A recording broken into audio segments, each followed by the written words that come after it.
Chomp. Chomp. I'm in love now.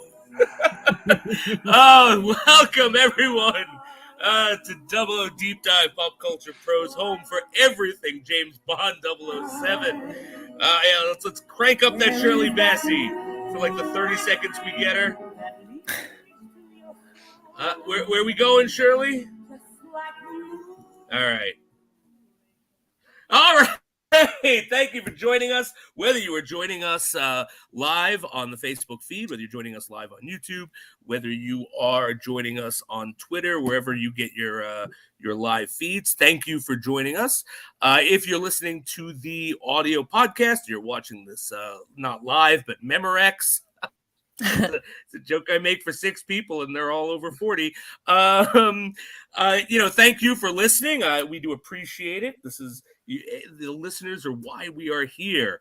I'm your host, Mr. Dr. Space Orgy himself, Jason Fishetic. How's it going, guys? Good to see you guys. We got a full house this week. Yay! We sure do. We got a full house. But before we're gonna save introductions for our guest for last. But with me, as always, the Bond girl in residence, Dr. Anita Moorhead herself. Yeah, right. Could have been worse. Could have been worse. I could have been Dr. Goodhead, right? Could have been that. Doctor. Yeah, you know what? This is at least mine's funny. Show. Mine's a proper pun. First name, last name, like full on. Yeah, yours isn't just like she gives good head, so let's just call her Dr. Goodhead. You know? Yeah, Holly. Oh, but joining us after a 3-week hiatus, he's been dodging Roger Moore like I try to dodge this movie, you know. But he's back. He is doing he is unhassling the Moore franchise this week by joining us for Moonraker. E-Branch, Ed Camus, good to see you. How are you, my friend? What's up? It's so good to be back. My Mondays are fulfilled again. How are you feeling? Are you feeling invincible or like you can be hurt, or are you feeling opposite? I'll let you know at the end of the show. I'm still deciding on that. I don't know. It's Mondays. I don't know. Well, I'll let you know. I'll think about it. Yeah, think it over. Let us know before the show ends how you're feeling. And speaking of feeling, I am feeling the pleasure of introducing my good friend and our special guest, John Rice, who is I've asked him on the show specifically. He is the Moonraker apologist to my Moonraker hater. We've been having these conversations back and forth about this movie in particular for quite some time. So, John, thank you so much for joining us. Oh, no. Thank you for inviting me to the space orgy. I wore my bathing suit. Is that okay? Oh, yeah, that's more than okay. That's fine. That's how we roll here in Fishetic Space Orgy Kingdom. I don't even know what would my Moonraker be called? I don't even know. It's a terrible theme park that you just named, though. It's a working title. Like we're working on it, all right? It doesn't all flow off the tongue. Placeholder. But yeah, I'm so happy that we're all here. So happy that we're going to be discussing Moonraker. We're going to get down into it, right? This is the nitty gritty of the Roger Moore series. But before we do that, every time we have someone new to the show, we just like to sort of take their Bond temperature. So, Rice, John, I'd like to know, so what's your history with Bond? Who's your favorite Bond? What's your favorite Bond movie? That way, so we know exactly, because I think everyone comes to this franchise for something different. And so it's our way of figuring out, where you're coming from. Absolutely. Thank you for that. I grew up, as I feel like, a lot of us on the podcast did, in the GoldenEye 64 era. New interest was occurring in Bond after years of kind of a lull, like the Timothy Dalton, nosedive, as I call it. Nothing really happening down there. And then Brosnan back. But my love, despite having watched a lot of movies of Bond over these multiple decades of being alive, my love of Bond always goes back to my first true love, my first Bond, Roger Moore. my favorite Bond film is Live and Let Die. It was kind of one of the first I'd ever seen. But I like to watch, widely. I, have like a good knowledge not just of like Bond over the decades, but also like the spy genre in general as it exists during its origin in the 60s and its continuation to the 70s. For me, I enjoy that transitional period in which more, kind of personifies of the spy genre, kind of like elongating out of its origin where everything was like super serious and mysterious and things were kind of being defined for the first time into the point where people are kind of a little bit tired of how ridiculous the Cold War is. So for me, I turn to Bond for that sort of like feeling of, ridiculousness of like, this can't really be happening, and yet we're watching it because we can't turn away. That's how like good it is.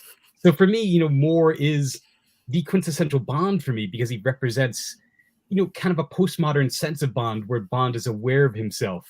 And I feel Moonraker is a good example of talking about, how Moore embodies that kind of postmodern spirit of, the spy genre kind of opening itself up to self-parody and awareness of its own genre. So yeah, really excited to talk about Moonraker. And, like all of the assassination attempts in this movie to kill Roger Moore's Bond, Jason's attempt to assassinate Roger Moore will be, proved clumsy, just as just as Bond does in this movie.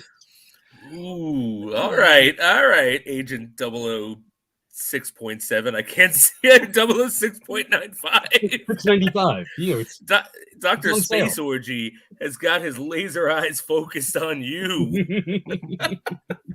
That Well, just we got a comment in here actually, John, for you that mentioning, and we know how popular it is on this show, that N64 is the greatest. It's the greatest of all time. Oh, yes, truly GoldenEye is. is the best N64 Yeah. game of all time. Thank you for that, Danny, because 100% true. Nice. I can never let this go when that game is brought up without pointing out that we found out on this show that the way Ginny and her siblings would like decide logistically how sibling rivalry played out was in that game. You could solve all solutions and problems, and I think that would equate well to any world problem, any major political issue. I think Exactly. You have It's like like, one of those like landmine fights or something. You throw mines. it's Someone to walk into the room. seamless. It's very flawless. Simple. I wish we could just solve all world wars like that. Like I know. let's get Putin and Slap. everyone he's trying to take over. Let's sit him down, let him play some N64, and if he loses, that's it. And he cannot play as Oddjob because that's not fair. No, It's cheating. It's true. take away weapons. Just do a slap fight. A slap fight. You can just swing Yes, hands. look. That's Not a right. punch. It's a slap. It's like a judo chop. Yes, judo chop. Judo chop. Yep. All right, so let's get into some Moonraker, guys. Let's get into the cold open. All right, so we got two parts to this cold open. The beginning is we have a shot of a plane with the Moonraker jet or shuttlecraft on top of it, and there are two like guys who are in the Moonraker somehow. We don't know how they got there, and they take the Moonraker over and they destroy the plane and they fly off with the Moonraker, and that sets up the conflict. That sets up the whole arc of the story. And then we get M going, where's James? Is he back from his trip in Africa? And Moneypenny's like, well, he's just getting a leg up. And then if they like, Roger, like, and John, I don't know if you've listened to any of our Roger Moore ones. I've been giving it to the editor because there's some slick puns in the editing. Yep. And it cuts right to like Moore with his hand on a stewardess and touching her leg. But then she turns on him and she pulls a gun. And the pilot comes out, and he's obviously an enemy agent, and a whole thing ensues, and he throws the guy out of the plane, and then Jaws comes out of nowhere and throws Bond out of the plane. Sure and does. goes after him. He sure does. And then there is I will grant you some super cool stunts and actions. Yeah. I think the action sequence of Bond falling and having to get the parachute and then the tension of him trying to hook it on, like that was awesome. And then Jaws falls into a circus and doesn't die because he's the fucking juggernaut, and that's our cold open. Did I miss anything? You just read it. I'd like to point out that there is a world record for falling out of a plane without a parachute, and that Jaws could have been under the limit of that. But he walks away nary a bone broken. We The don't man- know that. There could have been time that elapsed. You know, he could have broken other people's bones by landing on them. We're not Breaking sure. the This isn't a fall. documentary. All right, I will look. Duly noted. I will be fair. Duly noted. It's possible, but I'm going to say it's not probable. I mean, that describes all of the Bond movies ever. So, So what do we think of this cold open? Like, I'll save my comments for last. Who wants to jump I just in? say I thought that was scary. I thought that was like alarming. And then and also because I'm watching this in HD, I'm like, you can't see Roger Moore's face on the stunt double, and I was like, good editing because it's always the back of his head and it's Yeah. pretty Mhm. seamless. And I'm like looking for it. I'm like, where's the stunt double? I'm like, no, it looks great. And I was alarmed because that's a fear of falling, no parachute, and then you having to get to someone else. It was very scary. I was like, this is actually pretty cool to me. That was it. Well, All right. Jenny, you've thought about this often? Like a dream, like a bad dream. Oh, you okay. know? That I comes thought this up. is just like a thing you would think about. Like, hey, imagine one day I was falling out of this plane. I had no parachute. I got to find somebody I know. and get theirs. In all fairness, that would be terrifying. It would be. Yeah. But would it be as terrifying as Jaws literally coming out of nowhere? Like, where was Jaws during his whole flight? he's Was the he co-pilot. Was he a co-pilot? Was he taking a dump? Was he making a sandwich or something? Was he hiding in a closet? Like, what the hell was he doing that Bond never saw him? Exactly. He's up in the cockpit saying, like, hey, don't call me Shirley. Right? There's also Yeah, there's no wow. music for him either. He just shows Well, up. Yes, he just pops his head out. I'm like, holy shit. Where did he come from? And why didn't Bond know he was on this plane? And why does M have a bat? Why does M have the bat phone? That's a good. I mean, it's the Bond phone, right? I guess. I mean, unless Commissioner Gordon lent it to him or something. That's It was kind of like, hey, just in case you need to call Bond when he's in Africa. When Jaws is on the plane, you should use this. I am.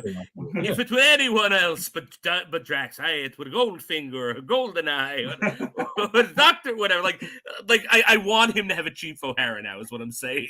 Yes, exactly. I have a lot of questions. I have a lot of questions about the cold open, which I'm just because you asked the question of where was Jaws, right? I have other questions. Why is Bond on this plane of 3 people trying to kill him? What fucking mission is he in the middle of? He Like, got done I the don't African know. job.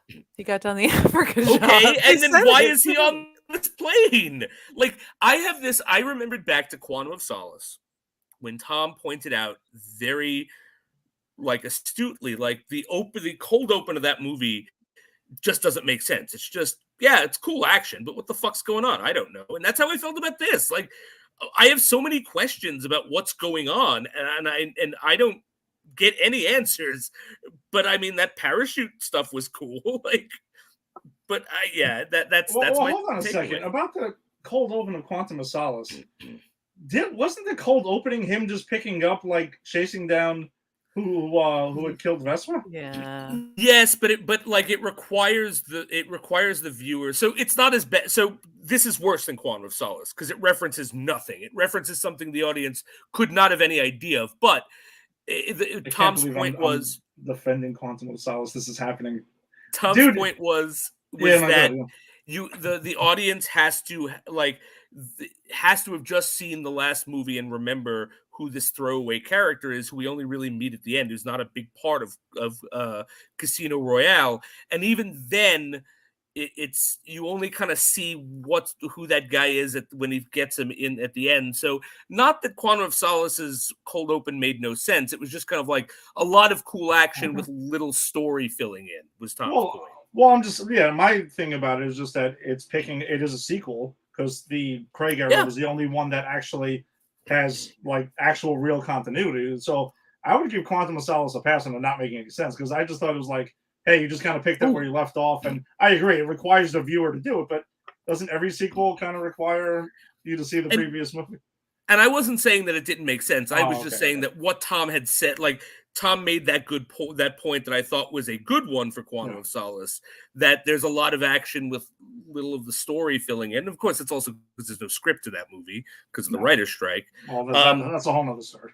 Yeah, but that's how this felt to me, is all I'm saying. It's like there's stuff going on, but as an audience member, I'm never going to know what it is. John, I'm sorry. I know you wanted to say something. You're making some good points here. You've asked a good question. I'm going to ask you a question in return. You say like, hey, what's the story here? I want to posit, does it matter? Does it matter that we do not have a story to lead into like the cold opening of this Bond movie?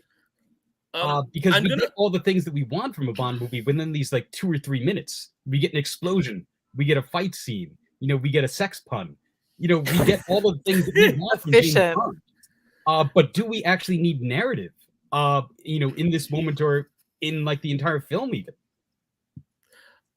Normally I would say no, but I need it to make sense. And the only way this cold open makes sense is if James Bond is the stupidest spy in the world who, once he gets around anything that makes his dick hard, completely loses all sense of logic. Because it's the only other way. That's the only way I could see him getting on that plane.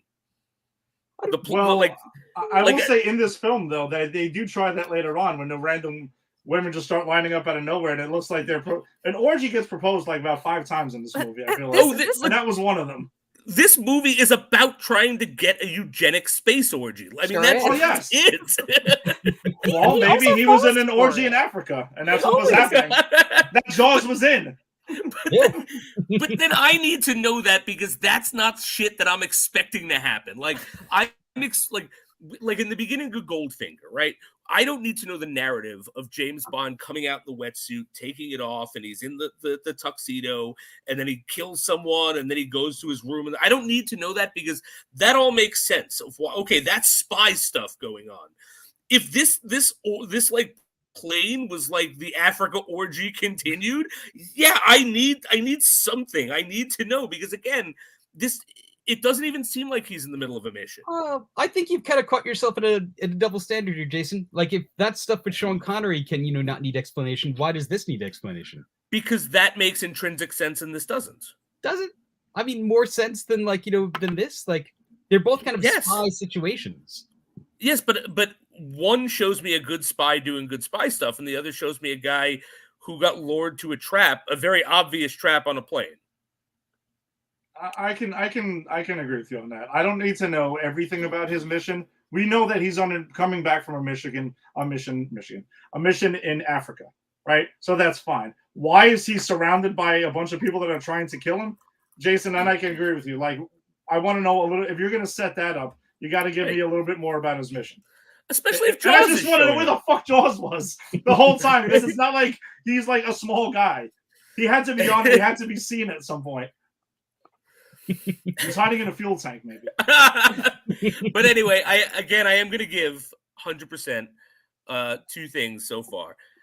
None of my problems with this movie is Roger Moore. I actually think he is rather charming in this movie. He is. I think he is. I can't argue with you, because you know how much I hate Roger Moore. But I know. I like with a passion, but I actually have to say that he didn't bother me in this movie. Maybe it's because I went into it knowing this is what I was expecting. Yeah. So it's fine. Like, whatever. John, I went into a whole thing about why I hate Roger Moore when I was like introduced to Bond and stuff, and it's just because like I'm glad I missed it. I would have cried. No, I know. I don't want to make you cry. I'm trying. Listen, if he's your favorite, great. But like, I don't know. I'm like, who is this guy? What is he doing here? Get lost. Like, what I said though, I did say I'm like, because he's very condescending Bond, and I'm not into that. And I'm like, I need you to be a little bit. I don't know, like they're just like it's so clear and out there. And then I go, but I do like that when he gets wet, he looks great. Him and Pierce Brosnan look great, just like soaking wet after a mission, I think.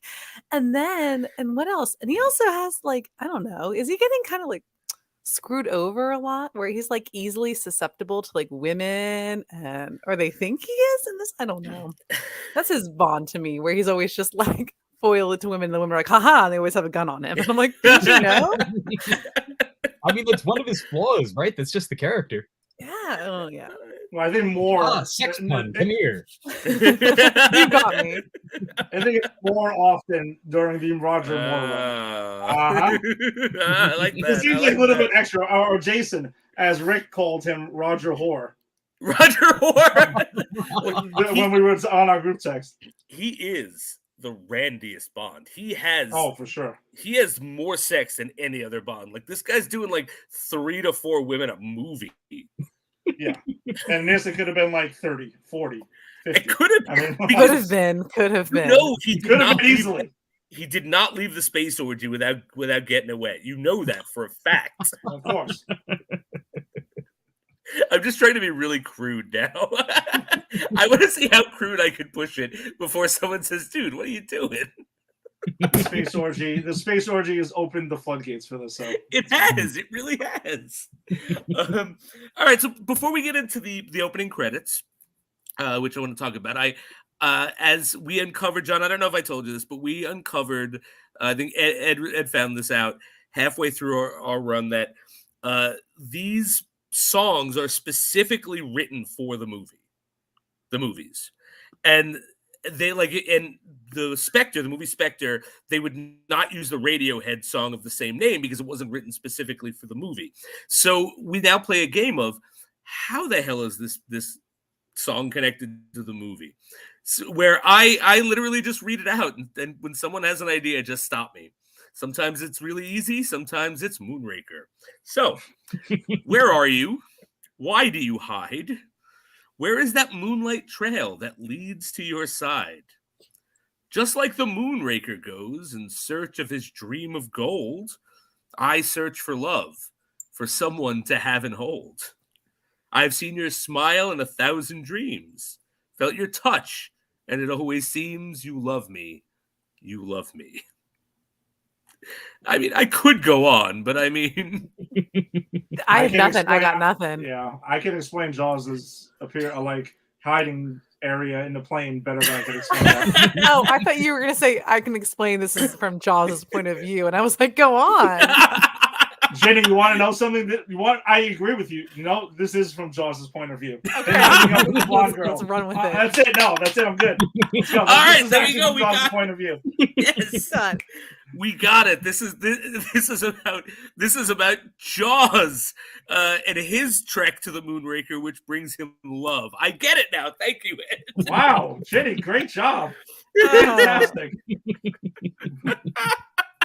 Well, Ginny actually made last week, The Spy Who Loved Me, make complete sense to me because she goes, well, maybe this is James Bond singing to the other woman. And I'm like, wow. But I thought because she is a spy. And you always think, oh, maybe it's the lady singing about this. But I was like, no. I was like, what if?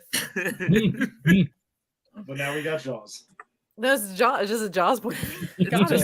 Look, I love it. I kind of want to see him singing it now, like rah, rah, rah. Like I don't know how he would. He would. He'd do it. I know he would. Like this dude in Clark singing Berserker. Yes. Him singing like that. Now all I want to see is Richard Kiel sing Berserker. Yes, that's what we need. My love for you is like a truck berserker. I've seen Clerks way too many times. All right, so what did we think of the song Moonraker? Like, so I know. All right, so we're having a little fun with it, but like as a Bond song, what do we think? John, we haven't started with you yet, and I don't want people to think that I'm putting you last because you're my nemesis on this episode. So, what do you think of the song? Well, honestly, I understand why we think it's nonsensical. Like most songs are, to be fair. But this, as we know, or as we may know, Shirley Bassey is the only person to perform more than one Bond song. So to have her do I believe is 4. Hold on, I have my notes here. Goldfinger, Diamonds Are Forever, and Moonraker. Sorry, Diamonds Are Forever. You're right. Oh, crap, I forgot. So to hear her voice instantly kind of invokes the feeling of Bond, which is a great thing for this song, because it's not as a literal interpretation or has the strongest connection to maybe the plot itself. I actually kind of like the idea of it being maybe a point of view kind of style song, whether that is Jaws or maybe even Drax. because I feel it invokes Like- kind of an aspiration of the old ideas of like the space race from the 60s. You know, that we are kind of like launching ourselves into space to find something. And you know, this song kind of like, you know, trails off on kind of like, you know, maybe what that is, you know, whatever.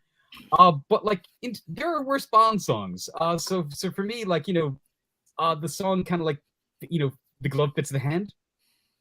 Okay. Okay. I could All right. co-sign with that. Yeah. Ginny? Oh, my only thing is that me and my sister we watch the marathons of Bond movies, and because it's Shirley Bassey and because it's a little similar to Goldfinger, we always sing it like Moonraker. Yeah. And then we can't finish the verse, so we go, he rakes moons with a rake. And I don't know why. That's all I got for you guys. That's it. That's a little insight into my world. So I was like, Fantastic job with the song Yeah, this week. you're This has welcome. been I was great. like, where was the part where they go Moonraker? Because it's not a big part of the song. That's it. Ginny, I think I'm gonna have you start going over the songs as well as the Bond girls from now on. You do a much better job than I do. She's Jesus. crushing it this week with the song. This is fantastic. This is. It was very I watched embarrassing this for me. yesterday and I'm like, yeah, this song is blah, whatever. But now it's totally different. I've seen it in a totally different light. Wouldn't it be a little better if Shirley Bassey was singing it like that? It absolutely would. I would love it. If everything Shirley Bassey sang was just to the Goldfinger thing. Diamonds are forever. Moonraker. Where is it? I want a hook. I want that hook. I want like a Moonraker.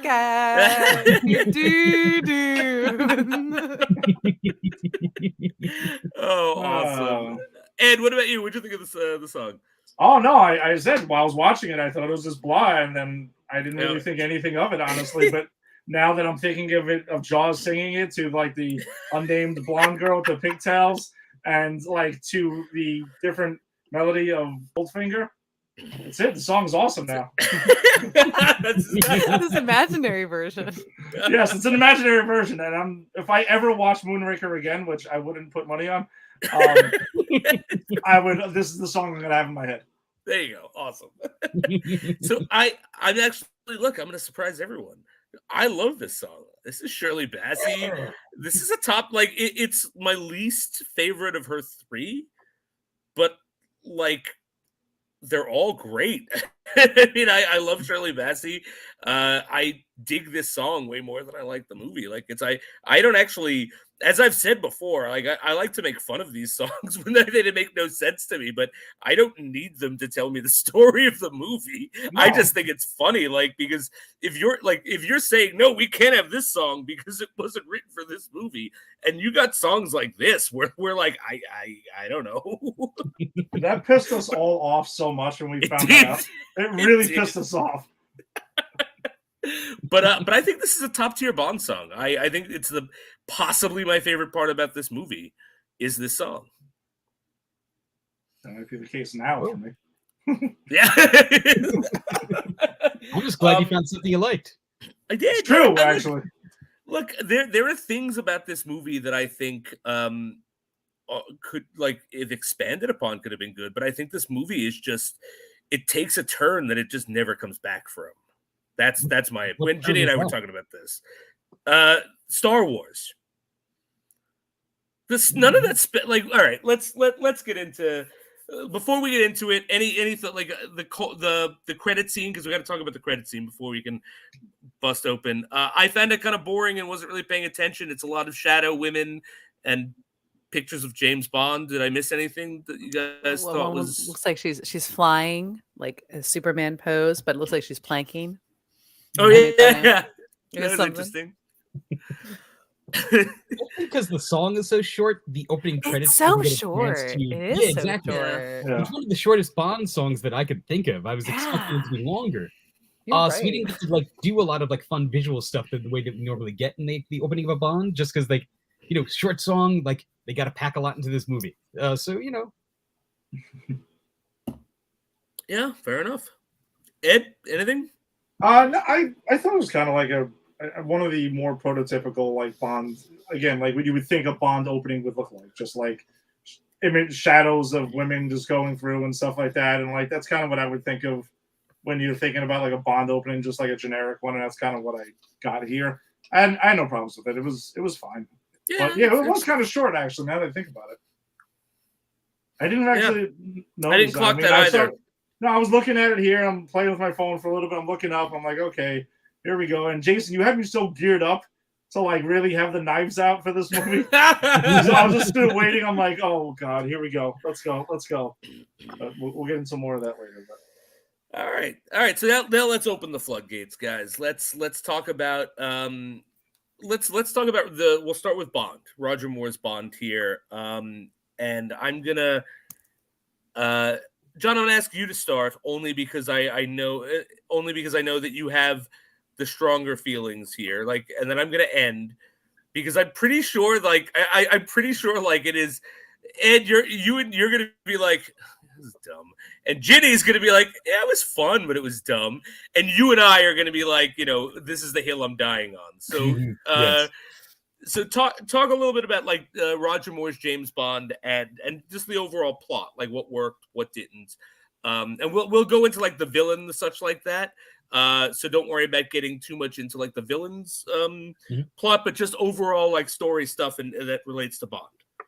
Absolutely. Okay, so I believe this movie in particular kind of like presents kind of a pivot point for Roger Moore's Bond. We start Roger Moore overall like a really kind of like charismatic sort of like Bond. He has this sort of like really kind of like clever wry feeling about him where he's always kind of ready with like a wry look and a little joke. In this film we start to see almost kind of like a slight tinge of world weariness from him in terms of like there is a familiarity about what he does. So like he can, like as Ginny was pointing out, be a little short and condescending with particularly female characters, which in hindsight slightly troubling, but also explainable of the long arc of Bond. Just based on the fact that like he's been doing this for so long that like he's just like, oh, we're gonna wind up sleeping together, fine. Here's a fun. But he still manages to make this really clever and stuff. And as the film stretches on, he starts to kind of loosen up and get along better with like the people that he's working with. But overall, there is kind of a tension between him and especially Dr. Goodhead, because she is so like clever and so aware of his BS. And that can like lead to some tension, which as they kind of work together through the story kind of gets resolved. Overall, he's just a really charming Bond still. Like no matter what, we can't really take that away from him. He has just like the tools, Roger Moore has the tools to make this Bond really work very well. Even in a movie that like, may not be Roger Moore's best, because we know that Roger Moore, is capable of making The Spy Who Loves Me, is capable of making Live and Let Die. And, this isn't those two films, of course. It's a very different sort of film. But he has the charm to carry this through. And that's why Roger Moore's films are still watchable. That's very well put. Very, very well put. And actually, I'm not going to go. I'm just going to follow you because I don't actually disagree too much with what you said about Roger Moore. I actually find, as I said, I found him very charming in this movie. I found him super charming in The Spy Who Loved Me. I think my problem is not him. My problem is the movie itself. He's charming. The movie isn't. And I think that's because I think about why do I hate this movie, but really like The Man with the Golden Gun, which is also a ridiculous movie. But that movie is charming. And I just don't. I'm not charmed by this one. So we're not fighting yet. John. We'll talk about that. I think a bit more as the podcast goes on. I'm sure too. Ed, I'm sorry. Go for it. I mentioned it before. Like as much as I really can't stand Roger Moore's Bond. He didn't bother me in this movie. And John, you made a lot of good points. Honestly, like he is charming. I'm not gonna say like he's not, but I mean. Ginny and Jason know my favorite Bond is Daniel Craig, and so far second is I really like Timothy Dalton's Bond. So I like the more darker, serious, like Bond. I mentioned in Dalton's two movies, he has no time for no one's bullshit. He's just kind of like, listen, yeah, whatever, let's go. I got a mission to do. Let's go kill some people and do what I got to do, right? Especially in License to Kill when he's just pissed off the whole movie. But. Yeah, he was fine in it. He is charming. he just seems like he is Austin Powers quite a bit in this. Like I kind of just get that vibe from him. Yeah, it's just one scene to the next of kind of like, all right, how am I gonna get laid in this scene? Like, how is that gonna happen? Like, and it basically happens throughout this entire movie, and it's just kind of nuts. That's why I kind of thought more Austin Powers than James Bond in this movie. And it's just a lot of weird situations that go through on that. Like he gets out of things in this movie, and it's just really strange how they happen. Like the alleyway thing with Jaws, where a group of people was kind of just like pushing away, and I'm like, wait, what is this? But, and that scene is crazy because he has Dr. Goodhead, and he's a vampire because he's about to bite her neck. Why is that happening? Yes. And then he sees the crowd and goes, "Oh shit!" And he picks her up, and she doesn't scream for help or anything. She just pretends she's having a good time. He's taken away in the crowd, and he's just like trying to get back, and they walk away so calmly, like, "Oh yeah, Jaws is done working. Yeah, it's okay, nothing to see here. Keep moving." And yeah, so but back for Bond though, like that's kind of what I got from like this wasn't James Bond to me. This was more Austin Powers than James Bond. So yeah, that's kind of the vibes that I got from it. And we'll get to his Q Branch stuff because I have some issues with Q Branch in this one. Yeah, okay. Well, we're coming to Q Branches next. So weird. So I think you know what, and Ginny, I'm gonna ask you to go in a second, but something you had said, Ed, that it was too Austin Powers, and then something you had said before, John, about how this is a movie that is almost reflecting. It's like a parody of itself, right? Like for the genre, and I guess it comes down to, as I said, what you're looking for in these James Bond movies, right? Like how much you're going to like it. Do you want the Austin Powers feel, or do you want the Daniel Craig feel, right? But yeah, so that was just something to point out. Ginny, what did you think about the James Bond in this? I'll tie Bond into the ladies because I think I noticed maybe the way he's got a couple of like female agents that he interacts with, or just like henchwomen, and it's like just I don't know. He's not totally forcing himself on ladies as much as he is other movies. I get that. To me, I'm like clearly saying that. I think it's true, and I think that's a victory. It's all very consensual, and even when the girl's like, "You kissed me, and I didn't ask you to," it's very playful. It's very like they're in control, both equal parties. And Dr. Holly Goodhead, who is like, I don't know that name again. The name is that's a terrible name for a character who is like so grounded and is like, I am a doctor of and I am better at this than you are, Bond, and I am like trained for this, and you're not. And I'm like, what happened? And she's Lois Child. And it's a sex pun name. But what is it a pun though, Ginny? Is it? No. Dr. Goodhead? No. I mean, she might as well be called like, PhD blowjob. Professor blowjob. Your blowjob to you. I've had to put up with this a lot in my field. It's blowjob. Blowjob. I feel like her face reads to me a lot of like, I put up with a lot of bullshit. That's like the subtext of her face, which I love. And then and she's also very like even more than Triple X, maybe from the last movie. Agent Triple X in the last movie. I don't remember her like full on combat as much as Baby Girl is, as much as Holly Goodhead is. She's like Holly Goodhead is like punching you in the face. Like she's like, I won't even try to like seduce you. Use my womanly power. She's like, what are we doing? We gotta get into the space, right, and then like smile at you, and then like walks over and then just punches you. There's no like show to it, and she like her and Bond are really like equal combats, which I maybe might be another precursor to later movies where we have like equal, like, Michelle Yeoh's and Pierce Brosnan's like going hard at it. But that's kind of fascinating to me. And again, I know Roger Moore is not my favorite. It's only going to get worse because unfortunately he's going to get a little older and it's not going to be as charming anymore. No, so this might be the last. When we round. get to a View to a Kill, he's like a grandfather. Like he's hitting on women in that I'm like, oh, Gramps, no. And yeah, what did I say? Gosh, that's about it for me. I think, I think she's kind of brilliant. Man, yeah, right, like so what? So all right, so did you ultimately, since you brought up the Bond girls, let's talk about the Bond girls a bit. So ultimately, you like Dr. Goodhead. I do, but she's not my favorite still, which is Okay. weird because it's just, yeah, I do love the scene where he gets into her room, and I love it when she's all in her white little nightgown and he's in black, like just black on black, because I love my Bonds, and like they're off, their casual attire is, and they're doing the weapon gags, or he's like, I know what you're up to, and he's like kind of going through her stuff, and I think that was just kind of a fun bit. That was pretty fun. Ed, what did you think about Dr. Goodhead as a Bond girl?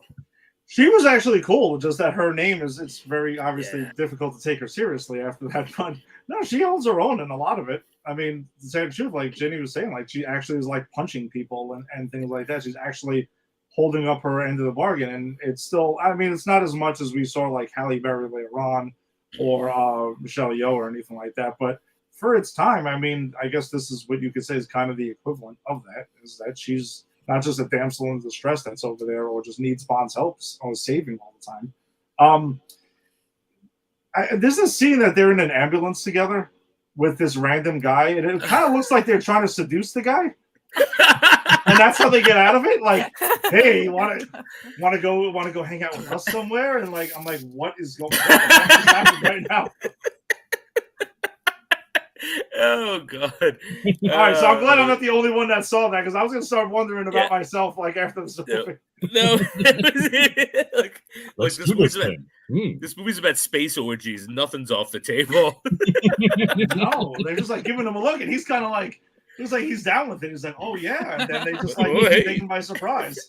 Because she keeps calling his attention, and he's just, I don't know what's he doing. He's just sitting there looking at something. He's like, oh yeah. Bond winks too, like, hey, like what? Bond winks too. Did they have this guy like profile? They watched him. They know what he's like into and stuff. And they're like, hey, we know how to get away from it. I don't know. Maybe it's an elaborate plan that they had. I don't know. All right, now, Goodhead. This man is very much into threesomes, but two men. It's got to be a devil's triangle.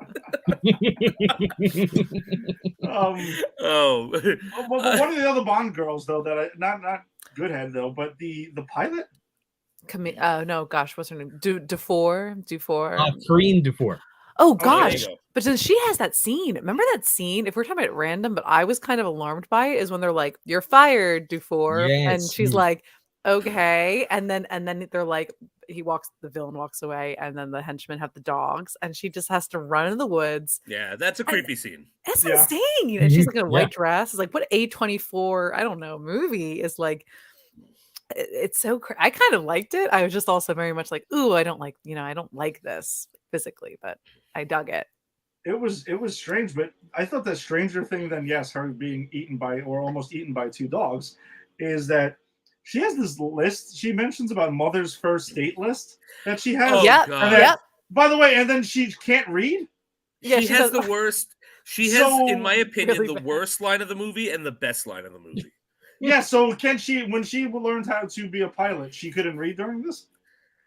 It was, I mean, I think that's just a way of saying, we're going to get it on. I don't care what Mama says. Pretty much. I never learned to read. But it's such a stupid, it's just a dumb line. Yeah, it's a stupid line. What about your mother's list? I never learned to read. You're a pilot. Some girl. Yeah, it made me start raising a lot of questions that are probably totally unnecessary. And then what about her awkward non-kiss, then kiss with him?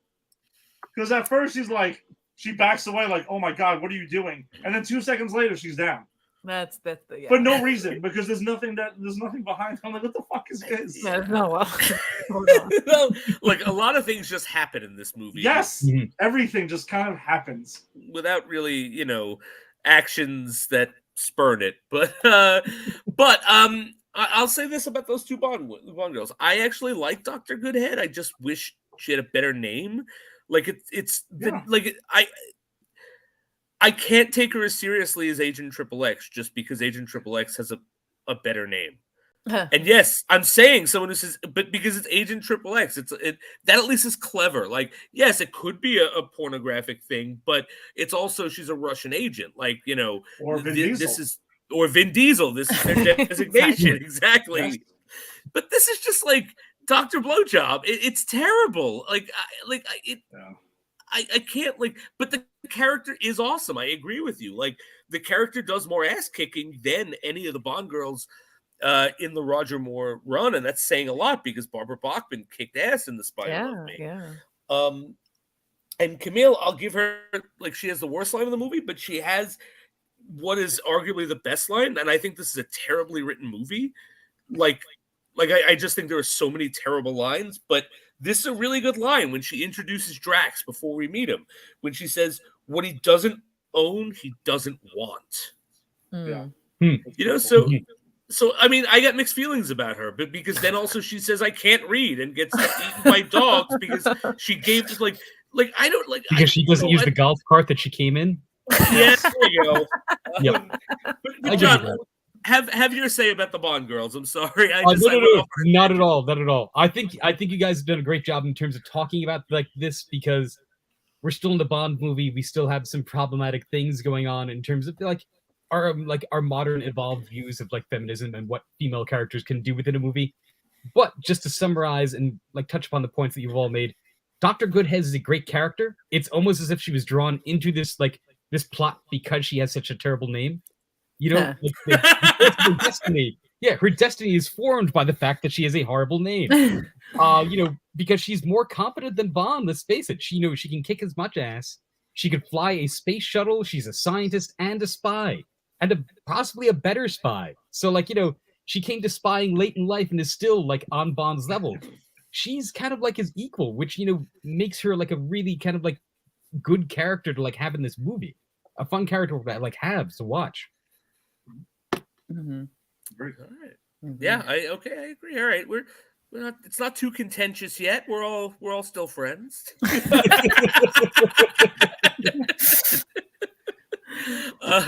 Ginny, any other Bond girl related things? Before there's I forget her name in Rio. Manuela.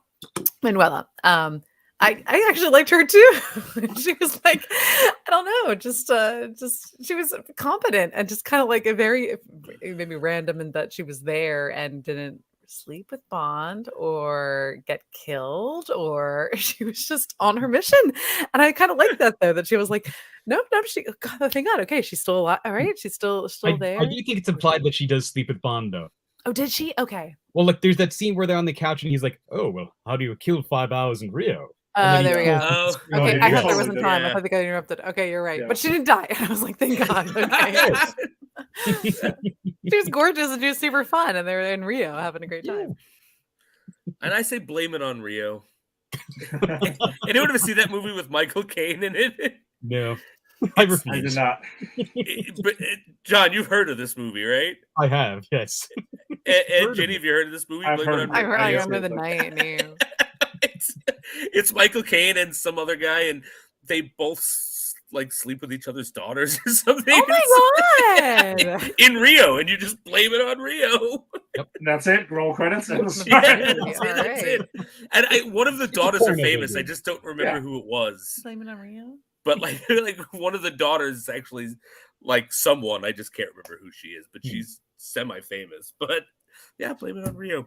It's not a funny joke, Jason, if you have to explain it. Oh, Demi Moore. Is Demi Moore the famous daughter? Yes, I think it is Demi Moore. Oh, Demi Moore. Okay. Oh my gosh. They like Donnan. Oh no. I own this movie, guys. Because someone had to, because it was $3. I have a problem with owning, like, if I could buy cheap media, like physical media, I will do it. And it was on sale for $3 used, and I'd never seen it. And I went, I want to see it as just because it's ridiculous. I like stupid movies. Renting it will probably be more than $3. Therefore, I should own it. Wrong. Not wrong. Right. Right? This makes sense. Right? All right, Ed, so guide us through the Q branch, because you said you had some feelings about Q branch. So what do we see in this one?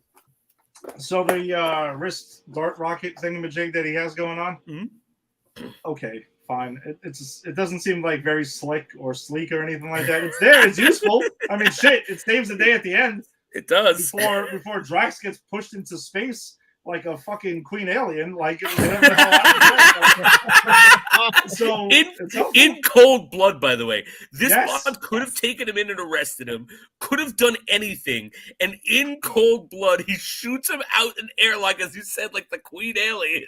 He was already Kinda what dying. that's where my Might as mind well went. have fun. Yeah. He was never dying.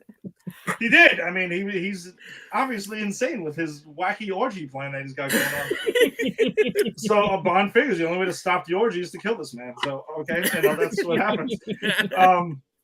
Where does this boat come from? In Italy or like in Venice, where they are? Like, I love that boat. I do love that boat. But it's never introduced. It kind of just he's in a boat and all of a sudden it's like, oh shit, let me go ahead, and then he like do this like quick little speed away quick thing. And then suddenly it's got gadgets out of nowhere. Where was Q breaking it down for him and doing this whole thing? That never happened. I'm like, what?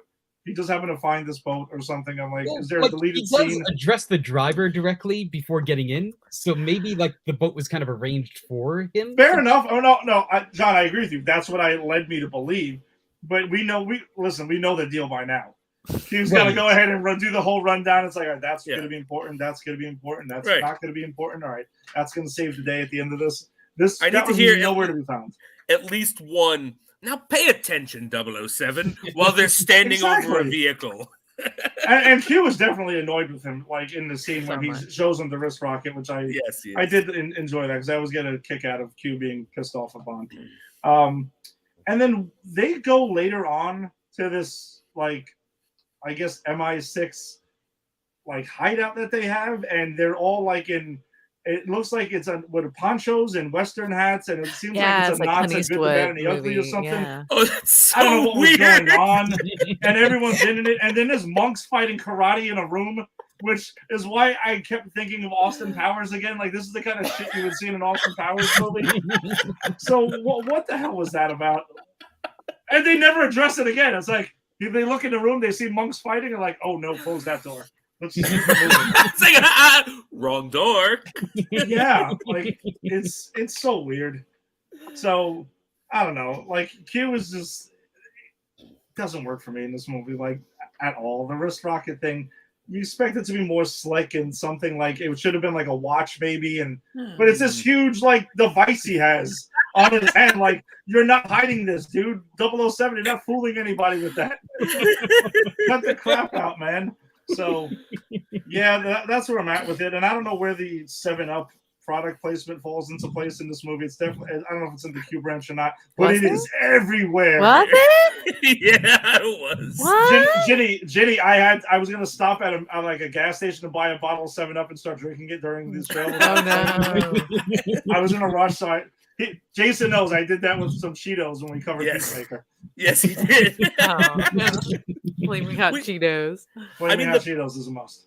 The biggest 7-Up thing is when Jaws crashes the cable car into the 7-Up station. Oh, yes,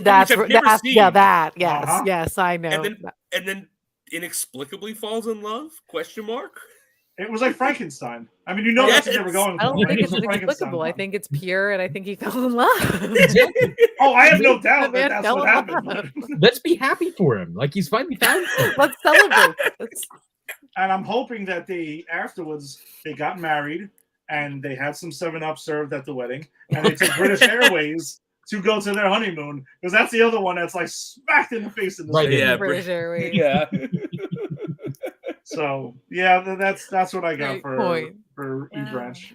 All right. Anyone? I mean, I got nothing. The only thing I got to add is fuck you, movie, for making a pigeon do a double take with bad. Oh wow, there it is. Which happens. Yeah, exactly. No, John, you actually did a double take. This was just a shot of a pigeon turning its head, reversed, and let go. It was so cheap.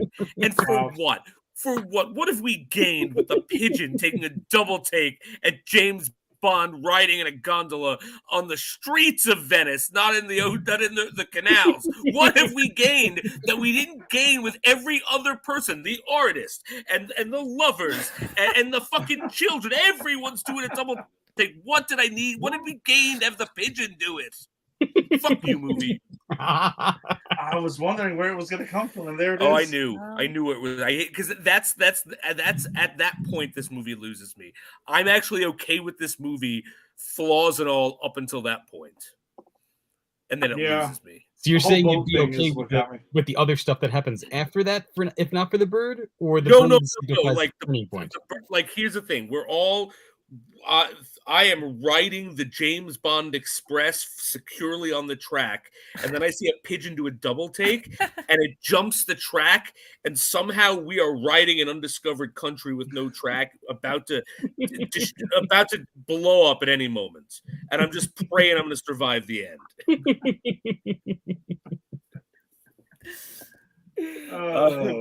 But that wasn't really a Q branch or a Q branch thing. That was more No, we kind of just went on to it. It happened to coincide. You mentioned the boats, and I got triggered. All right. Anyone else want to talk about any Q branch related stuff before we get into the villain and the henchman? I know this is very stupid. Very small thing, but like James Bond's spy camera with the lens and the 007 is really cool. Yes, I like that. Was cool. I also did like his safe cracker cigarette case. Yeah, that was cool. Yeah.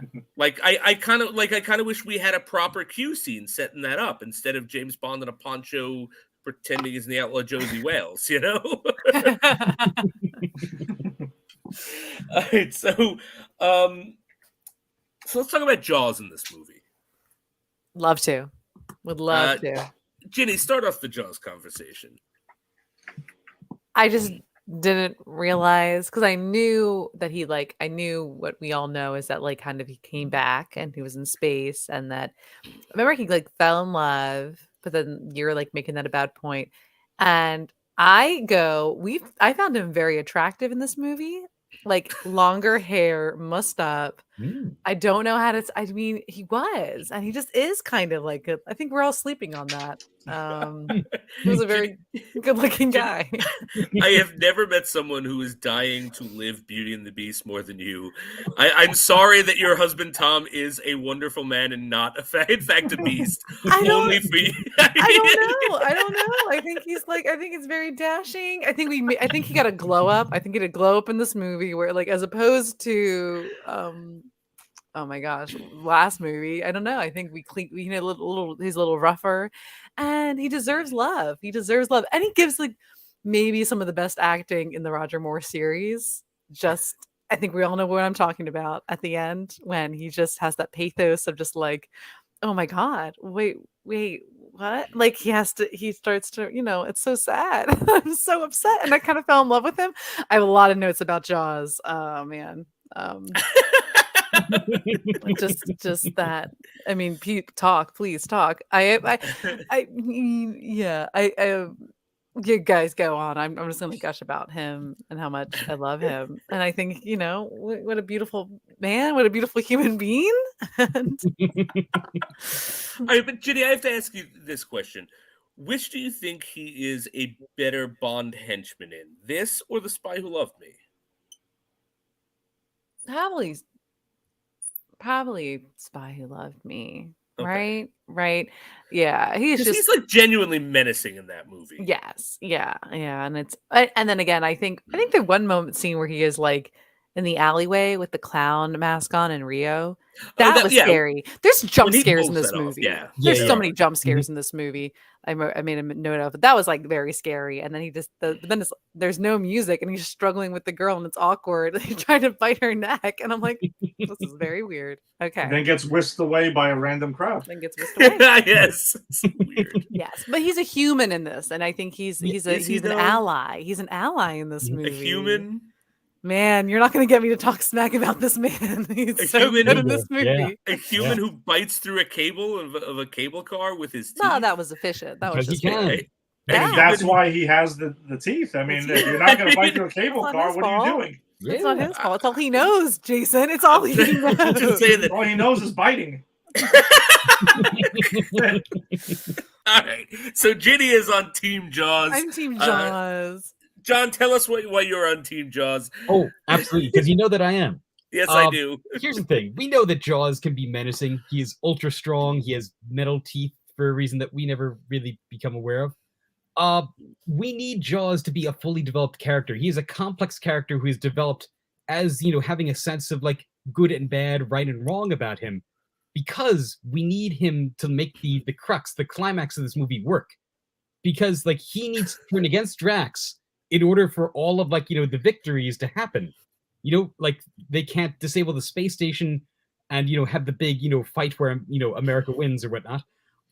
Without Jaws realizing his larger humanity, that by participating in this eugenic mission of the space orgy, that he would be like kind of not just eliminating himself from humanity, but like just kind of like eliminating a larger humanity that he is connecting with. So like we see Jaws have romantic interest, turn to love, decide to let Manuela live in that alley instead of fighting through that entire crowd of people, because like he knows that like his fights. Wow. No, he lets her live. He lets her live. You're right. You're totally right, John.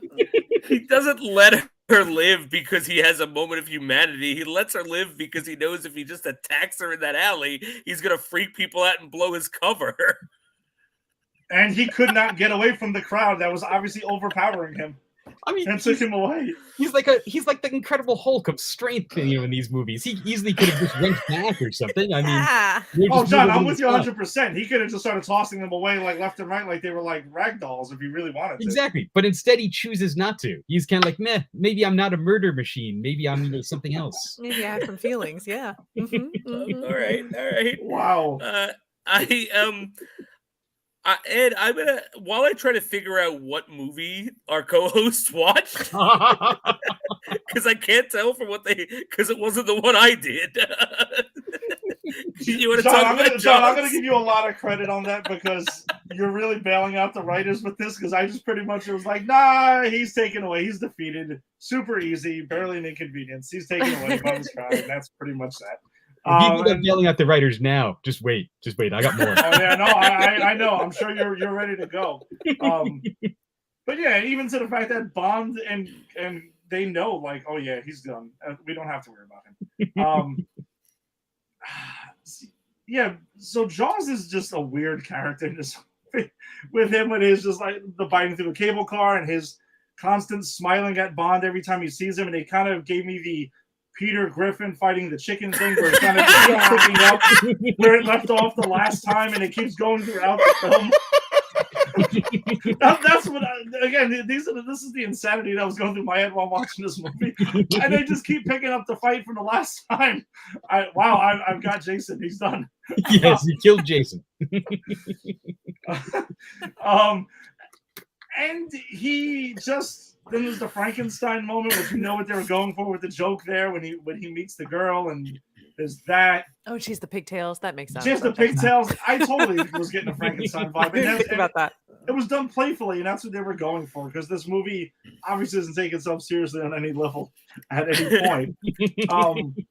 But then Jaws' like face turn, to borrow the wrestling terms, this is what we keep doing on these shows, because Eric and Tim have infected us with their wrestling show with Just Too Sweet show. God, I made a Bret Hart reference the other. And we talked about a heel turn. We're We're using terminology from wrestling over here. But yeah, he turns good guy over there, and it's an interesting way though, because as Drax is delivering his speech and talks about like the superior race and all these other stuff, you see these like young, like sleek couples and stuff. Like you can tell, like, yeah, Space Orgy's gonna go down, and then they cut to like Jaws and his woman, and eventually he figures out, oh, wait a second, they're not talking about us.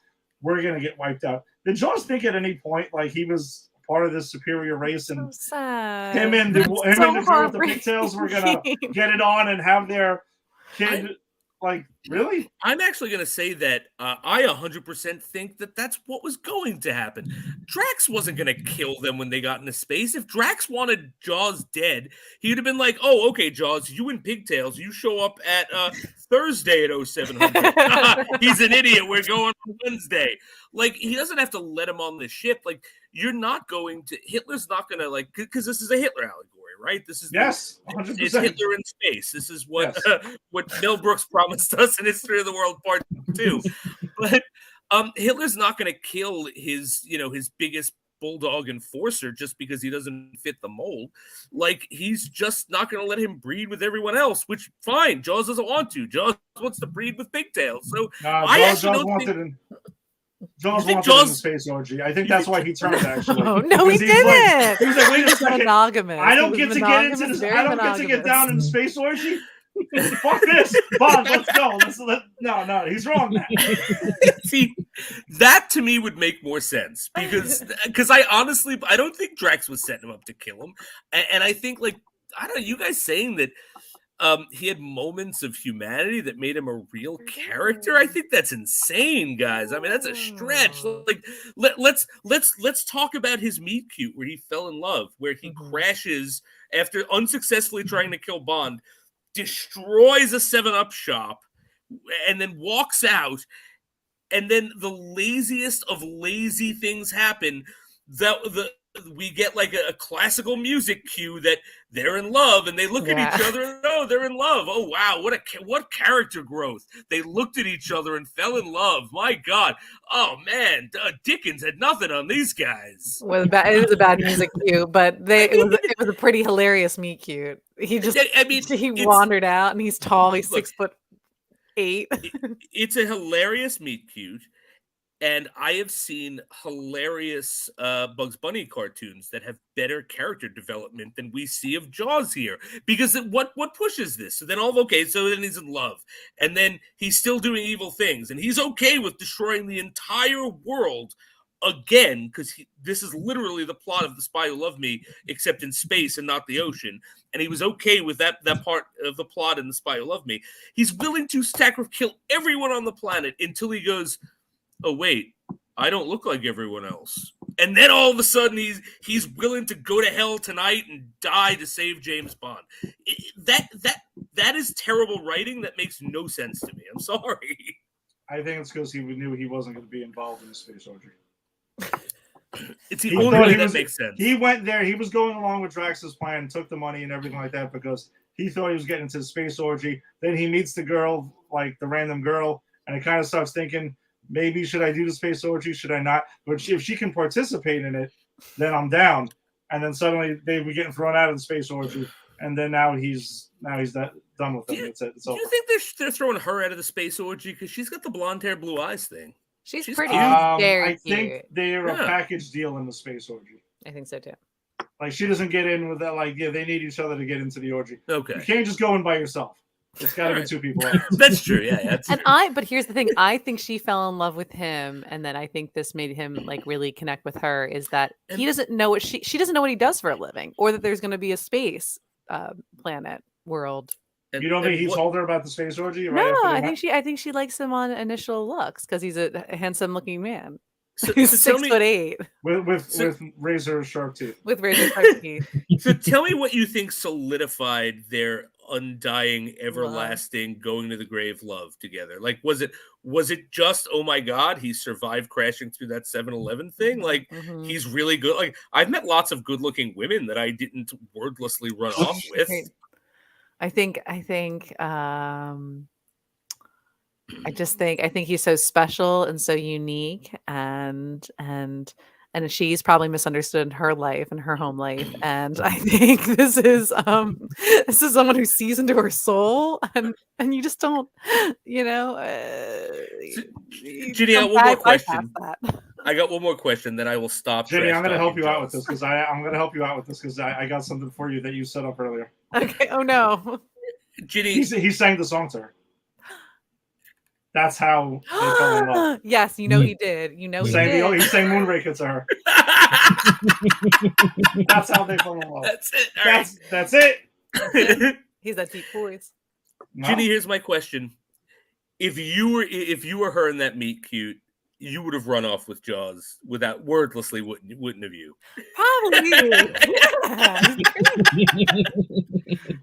All right, that makes sense. Yeah, he wasn't gonna run. He wasn't gonna attack me. Yeah.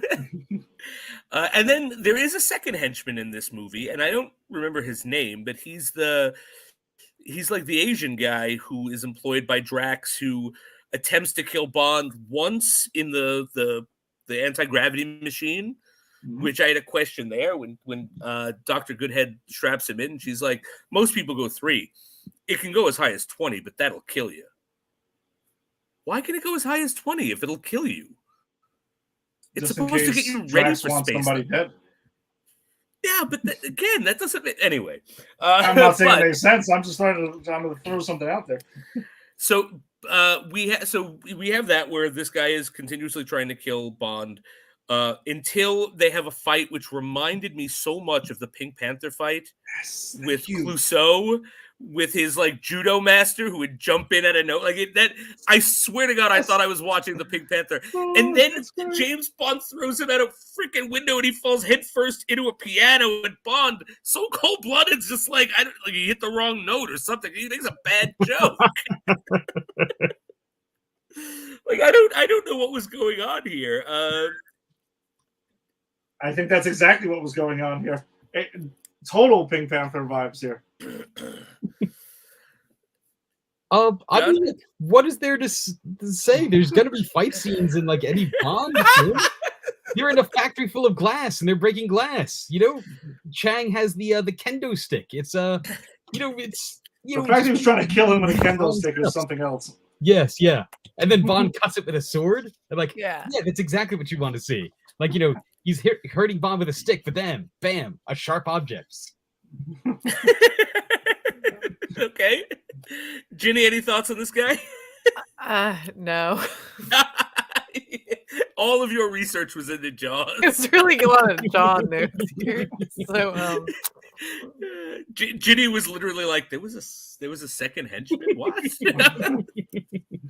By the way, we did not talk about, and I cannot let this go. But just to get back to Jaws real quick, Jaws flying on the air, like going through the security in the airport. Yes, I'm into that. This is not necessary at all. I don't want to see him go through customs, but it actually kind of made me think, like, what would it be like if he tried to fly today? Like, you can't pull that shit in a TSA agent. Like, I got metal teeth. They'll taser you. They should have so many questions. So many questions. All right, so that I guess that leaves us Drax, whose big plan literally is, as we said. So this is the plot, and I'm gonna point out plot holes, and then please fill them in, because I admit halfway through this movie I was just like, why am I watching this? So after the pigeon, it lost me again. So Drax's plan is he is the person who makes these Moonraker spaceships. He has made 5 of them. 4 for himself, 1 for the US government, but then he has to steal that one back because he says he had a fault in one of his other ones. And the Moonrakers only exist so he can get his the orgy people up to his space station for the space orgy, and then he's going to use a space laser to destroy the world. That's the plot, right? I'm not. Did I miss anything? Friggin' laser! Oh, there's no laser.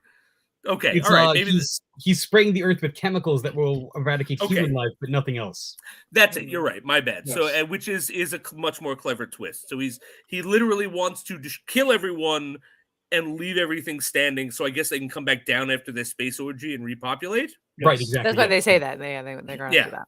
Yeah. So better than blowing up the planet or something. Yeah. I agree.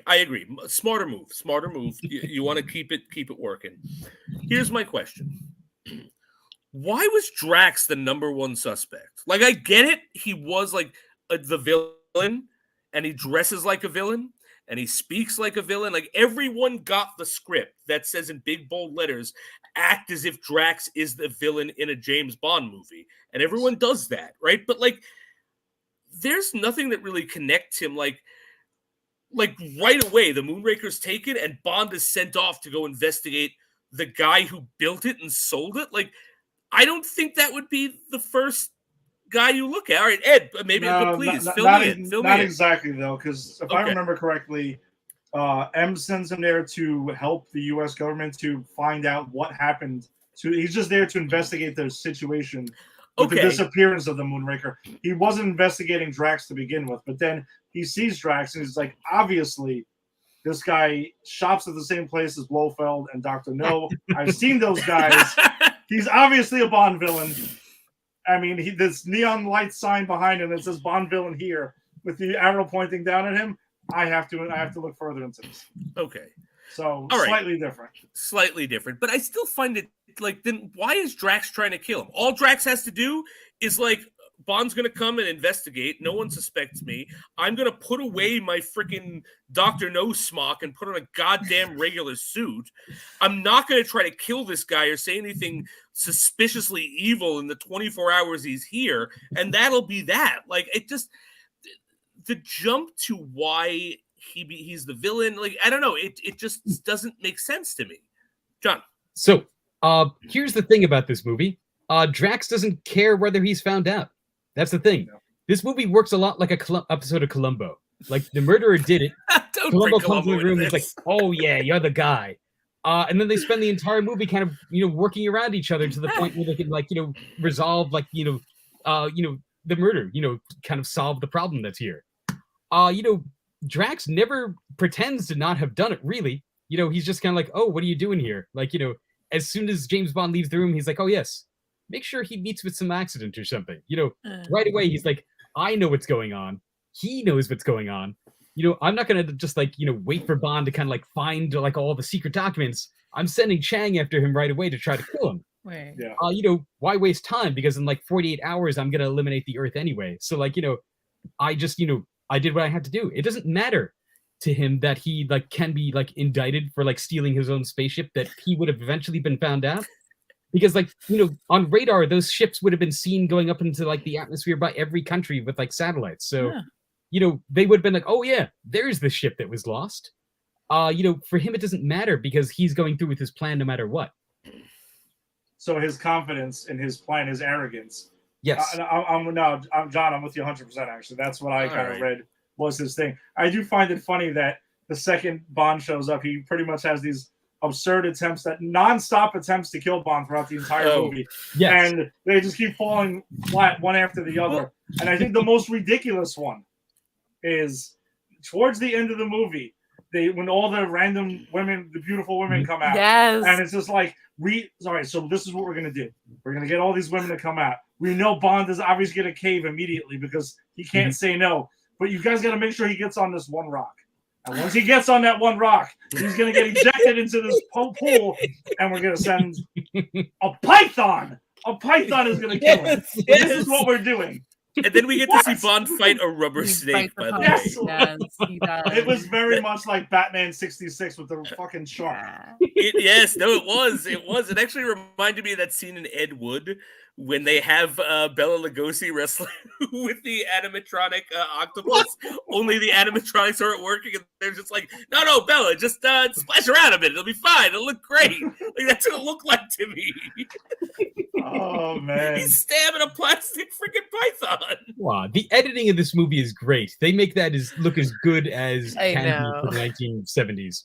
Yeah, it's 1979. I don't know. Star Wars existed. I don't know if it's as good as a movie can look in 1979. Again, yeah, Star Wars was for 1977, and this movie knows that because the whole reason it's set in space was to capitalize off of Star Wars.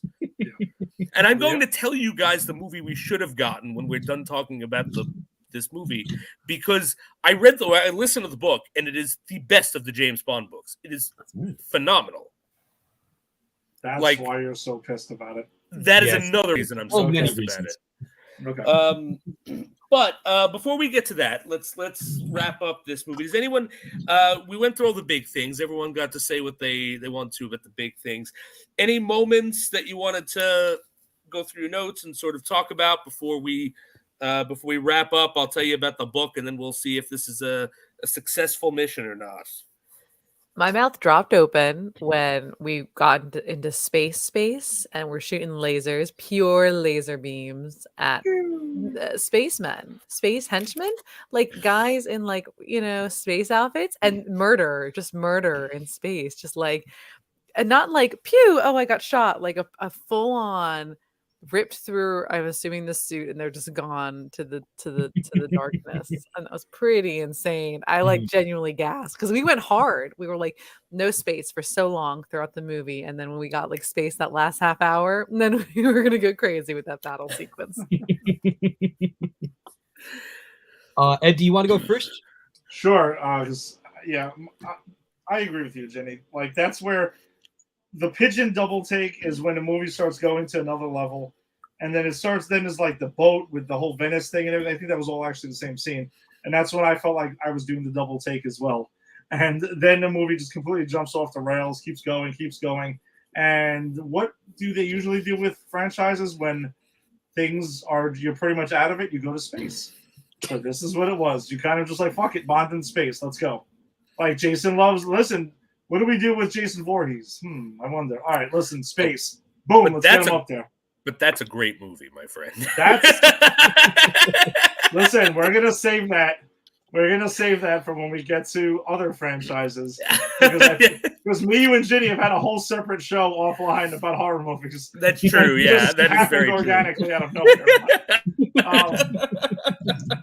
Yeah, it seems like that's what you kind of do. And this franchise was just like, fuck it, let's go. Star Wars is a big thing. What do we do with Bond to keep him relevant? Space. Let's go. Get him up there. And the last thing is just, like space lasers and stuff. And I'm like, what happened? The orgy's over? Is the orgy not going? We're canning the orgy. Now we're shooting freaking lasers at people. What is going on here? And yeah, that's where I was just totally just shot and just amazed by this movie. Okay. John? Yeah. So we've talked a lot about like the things that we feel are kind of missing from this film. We want explanations of this or missing the story of that. For me, like these choices feel kind of intentional, out of a self-awareness of kind of the Bond/Spies franchise. A lot of our reading of this film depends upon our already existing cultural context of the spy franchise, of our knowledge of Bond. The fact that Bond continues to operate throughout this film upon that knowledge too ties into a larger kind of like absurdism of Bond within this film. We're, by watching Moonraker, we're like, we're engaging in this kind of like, this plot that, defies explanation, intentionally does not give us explanation because it wants us to alienate ourselves, a la Bertolt Brecht, from the character of Bond. We're asked to kind of be more aware of Bond by engaging in this episodic plot of Moonraker. We're not given a narrative. We're given multiple episodes of Bond, any which of which could be plucked out and used to explain this movie. We're actually engaging in like, a sort of like postmodern take of Bond that isn't entirely successful, I grant you, but is very different than the kind of films that we've seen before. So, Moonraker on that. Woo! All right, this is all right. Well, you know what? I don't have any notes that I didn't get to talk about. And there's really nothing I can say that's going to top that, John. Fantastically put. All right, I'm going to briefly tell you guys that what this book was about, because this book was so good. So Drax is a character in the book, right? And he is developing a Moonraker, but the Moonraker has nothing to do with space. It's a missile that goes so fast that it renders radar obsolete until it's too late. Right?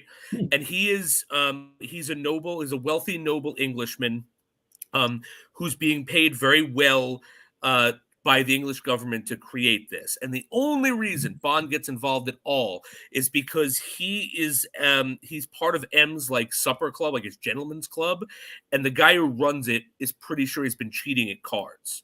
And it's weird because he's a billionaire. He's a millionaire. He doesn't need to. And so Bond, who is in the book, specifically known, like the whole reason Casino Royale happens is because he's specifically known for being a very good and fantastic gambler, gets like all hopped up on like Adderall or whatever it was called at that time. But he gets hopped up on speed and like has a really tense game where he kind of fucks up and like gets caught up in the moment and raises too much. And doesn't know if he could pull it off, but he also has this moment where he cheats in a way that the only way Drax would know is because Drax himself cheated. So it's kind of like this really tense, like checkmate. and then someone in Drax's plant gets killed, and it was like the liaison to the British government. So M goes, you know what? We both think there's something off. I'm just going to send you down there because it's too big of a coincidence. And what it is Drax is a Nazi. He's not actually British. It's like Alex Trevelyan with the Cossack thing, where like he is part English, but like on his mother's side, but on his father's side, he's German. And he like pretty much came to England after World War II ended and reinvented himself, and he's very smart and he used intelligence to build a fortune. And what he's doing is he's selling the secrets to the Moonraker and the Moonraker itself to the KGB, who are going to get him out of there. And as a final fuck you to London, on the day they're testing it, he's actually wired it with a nuclear warhead, and he's sending it to Buckingham Palace. And that's the stakes that Bond is like. So Bond is like trying to avoid that. Jeez. Which I mean, I think it's super cool. And talk about a progressive Bond girl. Bond is like hitting on. It's not Dr. Goodhead. She has a regular name, so I don't remember what it is. But Bond is hitting on her the whole time. She's also undercover as Drax's assistant. And Bond is like hitting on her, flirting with her, putting the moves, and she's rebuffing. We got a mission. There's a moment where they think they're going to die, and they kind of hold each other, but that's as like most intimate as it gets. And at the end, Bond is like, I'm going to go off with this woman. I think we have a real connection. And she's like, I'm sorry, but I'm super married. Oh, no. And she goes off, and he's like, yeah, I guess the signs were there. I got to go off and like. So it's a completely different thing, and it's such a good story that having just listened to that a couple weeks ago and then seeing this and like, come on, guys, you would have, even if you liked this movie, wouldn't you have much rather have seen that version of it? Yeah. Honestly, I'd be interested in that for sure. I can understand why at this point in time they made changes to that, because so much of like the appeal of Bond is dependent on certain things like, you know, Bond's sexuality, like, you know, the fantasy of sexuality, and like the international intrigue. This is a very domestic story to like England. Yeah. But I like a lot of the tensions that you're bringing up for sure. I would definitely like love for them to kind of like do this with whoever comes after Daniel Craig. Me too. That's what I hope the next run is. I hope the next run is just movies that they didn't really, that they kind of just made up and didn't adapt. Let's adapt them straight. All right, so let's go around. I'm going to start us off because I think we all know I did not find this to be a successful mission in the Roger Moore run. I'm going to say that this is the first non-successful one because I have liked the other three that we have gone into the Roger Moore franchise, but I'm going to have to say this is a big old failure in my book. Let's go. Ed, Ginny, John. We'll go because I think that's the progression that we'll crescendo into that. So Ed, go ahead. So I know you were worried that I was gonna actually come on here and defend this movie. You seem like you were getting extreme. Ginny knows what I'm talking about and everything. Like, because I really was geared up to despise this movie and to hate it. It didn't make me angry. It didn't make me fuck you movie or anything. I don't think it's good, like, at all. I think it's bad. I don't see myself. I own the box set. I'm not going to go back and watch this probably ever again. But, I mean, I didn't hate more in it. It's a goofy movie. It's silly. It's dumb. It is what it is. So I'm gonna say it's a failure, but I don't hate it. I didn't despise it. I didn't like. I don't know. There's a lot of movies we've watched recently for various podcasts that I can say I hated much more than this. I did. I'll be honest.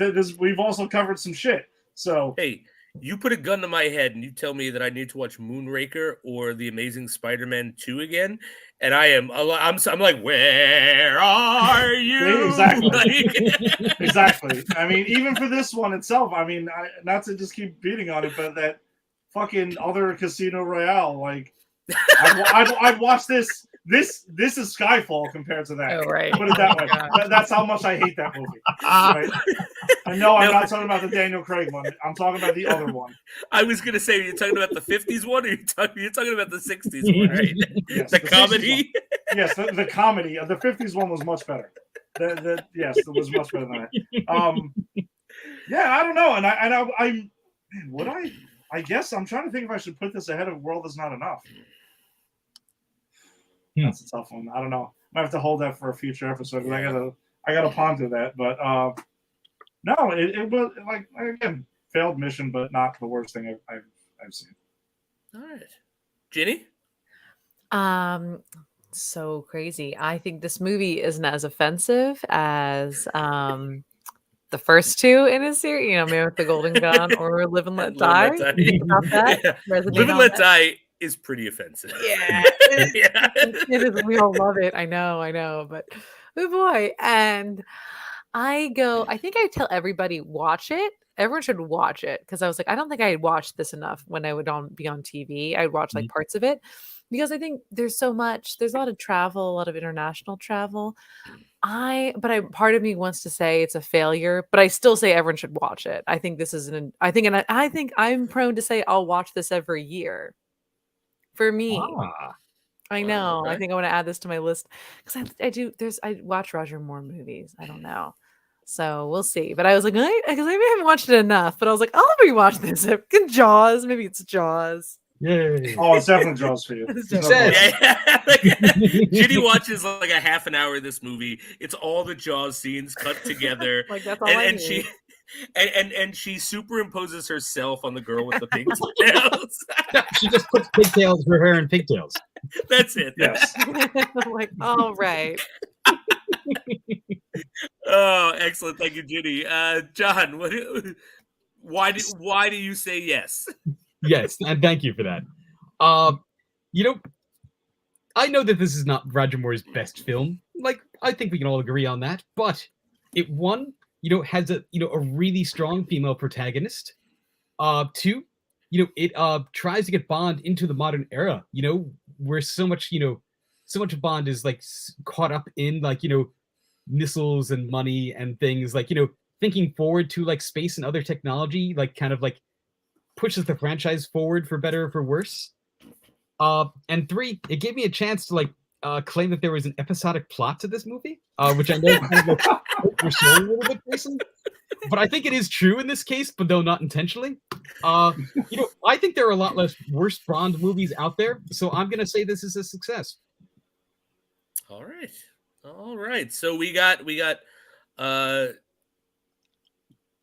hate, a not a success but don't hate, a marginal not success but you think people should watch it, and a success. So I think overall, better than I thought it would be. All right, so thank you guys for joining us today. Next week we're going to be doing the Roger Moore. This is the one I forget the most. For Your Eyes Only. Oh. Like every time I badmouth Roger Moore, I have very specific Roger Moore movies in mind, and I don't ever remember this one. So I'm kind of excited to relook at it. Fun fact: this is the last movie until Daniel Craig's Casino Royale that is based on an Ian Fleming novel. Because For Your Eyes Only is based on an amalgamation of two short stories, which I'm in the process of listening to.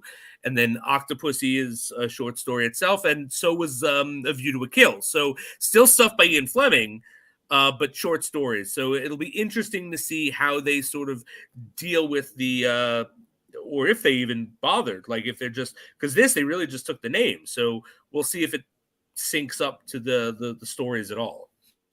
All right, but so that'll do it for us. Join us next week for Your Eyes Only at 8:30 as always on Mondays. John, thank you very much for joining us. Appreciate your input. Hey, John, nice job. Yeah. Nice job tonight. Yeah. My pleasure, guys. Thank you so much for having me. Yeah, I'd definitely love to have you on again. One, maybe for a movie we can agree on. But let's say you're listening right now and you don't like James Bond, in which case I don't know why the hell you've gotten to an hour and 34 minutes, but let's say that's the case. But you like Star Wars, then maybe you should check out other shows on this this wonderful network that we're on, Shooting the Sith, with our good friend Tim. If you like the wrestling, you got Just Too Sweet with Eric and Tim as well, which they're the reason we keep making these goddamn wrestling. I haven't seen wrestling in years. You know what I found myself looking up the other day? I found myself looking up the footage of when Owen Hart passed away. Not that I wanted to see it. No, I didn't want to see it. I wasn't looking for that. I fell down a YouTube rabbit hole of lost footage, and I really was I wanted to see how the audience had reacted and how the people who Jim Ross was dealing with it, because they had to sort of deal with it in real time, and this is a friend of theirs, and I was just curious how they dealt with it perfectly. But I blame all of this on Eric and Tim for infecting me with their wrestling. But let's say you like getting your knuckles bruised, and join our good friend of the show, Rick, and Old Dirty Fight Pod. If you like the Mets, you could join Faraci with Put It in the Books. But if you don't like the Mets, Ed, who can you join, and what can you listen to if you want Yankee baseball? You can check out the Empire 161 show with myself and Lisa Garcia. We're usually on Sunday nights or late afternoon. So, yeah, you go ahead and check it out. We got a new episode up that we just recorded yesterday, and we'll be back next Sunday at around 6, 7 o'clock with latest episodes, recapping the week in Yankees baseball. Awesome. And I almost forgot this one. I'm sorry, because it's a newer edition, but don't forget Skyline Reviews, which talks about everything Disney. I know they were talking about nostalgia on the last time. I like to see what they do. I don't have time to listen to anything because I watch so much stuff for these podcasts, but I am curious to hear, because I kind of do love Disney World. I hate to admit it. But let's say you don't want to hear about any of that, and you just want to hear the dulcet tones of myself and Ed. You could join us on Granny's Peach Tea, which comes out. Well, no, actually, Ed, when is it coming out? Because we actually are not this Wednesday. We have to take a brief hiatus from this Wednesday. So, what's going on, and when are we shooting? So we are going to be back Sunday. So I'll be pulling a doubleheader Sunday night, and then still trying to make 00 Deep Dive the next day. So we'll see how that goes. But we will be talking about Nicolas Cage in Ghost Rider is what we're covering this Sunday night. So, wow, John is pumped up for this. All right. You know that I love Nick Cage. You know that I do, Jason. All right. That's we actually were inspired true. by his new movie coming out. I totally am. Look at my shirt. Can you see this? Nice. Oh, wow. It's a brilliant shirt. My brother got it for me for Christmas. It's perfect for me. That's awesome.